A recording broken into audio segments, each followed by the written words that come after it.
My name is Isabela Piros. I am 22 years old. I live in Santander, Brazil, and I work at Teem for about a year now as a medical scribe.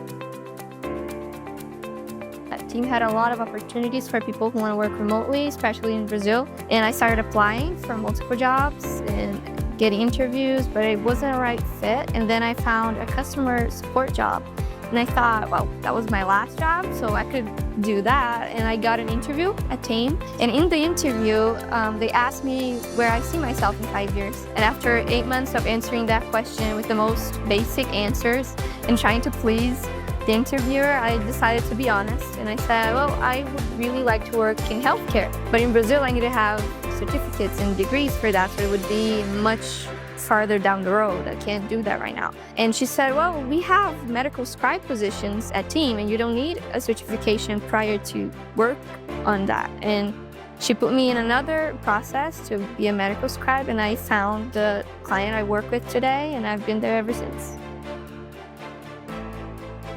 And I always start by looking through the day's patients, if they're confirmed, if they know about the appointment. So I text a lot of people. I call them sometimes if they haven't answered. But basically my job is to make the doctor's job as smooth as possible.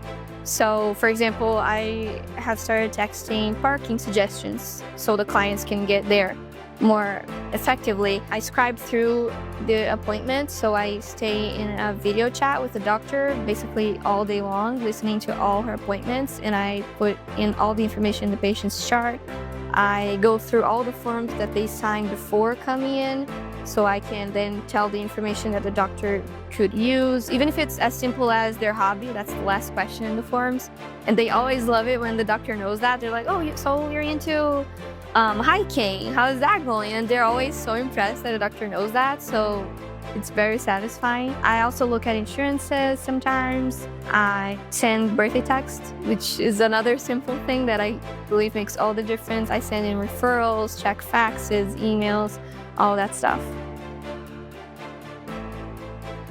I got the hang of it. And so if someone comes in, say, with a sty, I know what medications she'll probably prescribe to them. I already know the pharmacies in the town, so I already know where I'm gonna have to probably fax something or call them or refer a patient to a certain specialist. And I feel like that really makes a difference because it's the little things.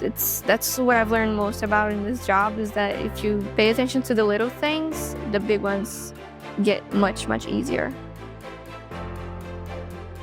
One thing I've started doing after about 4 months in was reading the forms that they sign, especially the one that has the most information. So where they say who is their primary care provider, the pharmacy they prefer, why they're coming in, and it says their marriage status, if they have kids, all that more personal stuff. And I started putting that in the calendar, so when the doctor goes through all the patients for the day, she can easily see a summary of those things. Because I noticed that she took a lot of time and sometimes took time from the patient's appointment to read through those before they got there. And so by having them there, it was something really simple. I did it once and she absolutely loved it, and the patients loved it, and she was able to remember things. She was calmer going through that information. And I feel like you're really helping the time because she just knows that she just sits down, clicks on the calendar appointment box, and there it is in like 3-4 lines or whatever, and she's done. She's ready to take on the next patient. And that's how we were able to increase like from 7 patients a day to 10, 12 to 15.